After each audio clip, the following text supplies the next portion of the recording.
ఓడి గెలిచిన ఎద్దు. అవంతిపురం అనే నగరంలో రామాచారి అనే బీదవాడు ఉండేవాడు.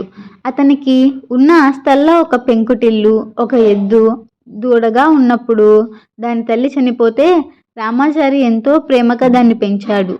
నందకుమార అని దాన్ని ఆప్యాయంగా పిలుచుకునేవాడు రామాచారి.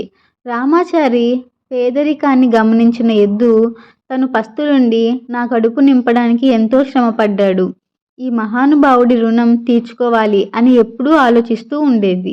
ఒకరోజు అది రామాచారితో, అయ్యా, మీకు తెలుసు, మీ నీడలో పెరిగిన నేను ఎంత బలశాలిగా తయారయ్యానో. నాలా బరువులు లాగేవారు ఈ రాజ్యంలోనే లేరు. మీరు భూస్వామి నరేంద్ర భూపతిని కలుసుకొని నా నందకుమారుడు 50 నిండు బండ్లను లాగగలడని పందెం కాయండి అని చెప్పింది.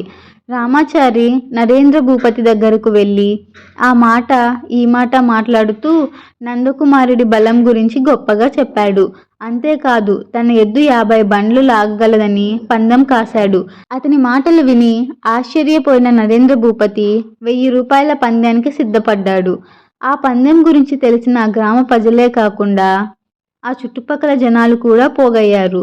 ధాన్యం నింపిన 50 బండ్లు నందకుమారుడికి కట్టారు. వాటిని ఆ ఎద్దు లాగడానికి ఎంతో ప్రయత్నించింది, కానీ ఒక్క అడుగు కూడా ముందుకు వేయలేకపోయింది. రామాచారి దాన్ని ఎంతగానో అదిలించాడు, కానీ ఫలితం లేకుండా పోయింది. దాంతో రామాచారి పందెం ఓడిపోయి 1000 రూపాయలు పోగొట్టుకున్నాడు. అతను ఎంతో విచారంగా ఇంటికి తిరిగి వచ్చాడు.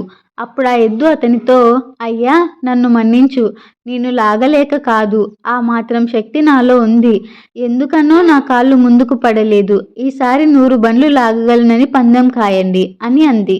కానీ రామాచారి దాని మాటలు విశ్వసించలేదు. కొడుకులా మీ ఇంట పెరిగాను, ఈ ఒక్కసారి నా మాట నమ్మండి. ఈసారి కానీ మీరు పందెం ఓడిపోయేలా చేస్తే నా ముఖం మీకు కనిపించను అంటూ నందకుమారుడు ఎంతో బతిమలాడిన తర్వాత రామాచారి తిరిగి నరేంద్ర భూపతిని కలుసుకున్నాడు. శుభం చెప్పినట్లే 10,000కు పందెం కాశాడు. అంతేకాదు ఊళ్ళో ఎవరైనా సరే పందెంలో పాల్గొనవచ్చని చెప్పాడు. రామాచారి తన పెంకుటిల్లు అమ్మేసి డబ్బు సిద్ధం చేశాడు. అంతా రామాచారికి పిచ్చి పట్టిందనుకున్నారు. అయినా ఆ పందెం చూడ్డానికి తండోపతండాలుగా జనం తరలి వచ్చారు. ధాన్యపు బస్తాలతో నిండిన 100 బళ్ళు ఒకదాని తర్వాత ఒకటి కట్టబడ్డాయి. రామాచారి మొదటి బండి ఎక్కి కూర్చొని పగ్గాలు పట్టుకొని, నాయనా ముందుకు కదులు అని ప్రేమగా ఎద్దును తట్టాడు. అంతే, అందరూ చూస్తుండగా ఆ ఎద్దు ముందుకు అడుగు వేసింది. దాంతో పాటే 100 బండ్లు కదిలాయి. అలా 10 అడుగులు ముందుకు నడిచింది వృషభం. రామాచారి పందెం గెలిచాడు. నరేంద్ర భూపతి 10,000 రూపాయలు అతనికి ఇచ్చాడు. అంతేకాదు ఆ ఎద్దు బలానికి ఆశ్చర్యపోయిన జనాలు కూడా తలా కొంత వేసుకొని డబ్బు పోగజేసి ఇచ్చారు. ఇంటికి తిరిగి వస్తున్న రామాచారితో నందకుమారుడు, అయ్యా, నేను మొదటిసారే పందెం గెలిస్తే మీకు చాలా తక్కువ మొత్తం డబ్బు ముట్టేది. నేను మొదటిసారి లాగకపోవడానికి కారణం ఇదే అని చెప్పింది. ఆ మాటలు విన్న రామాచారి దాని వీపు మీద ఆప్యాయంగా నిమిరాడు.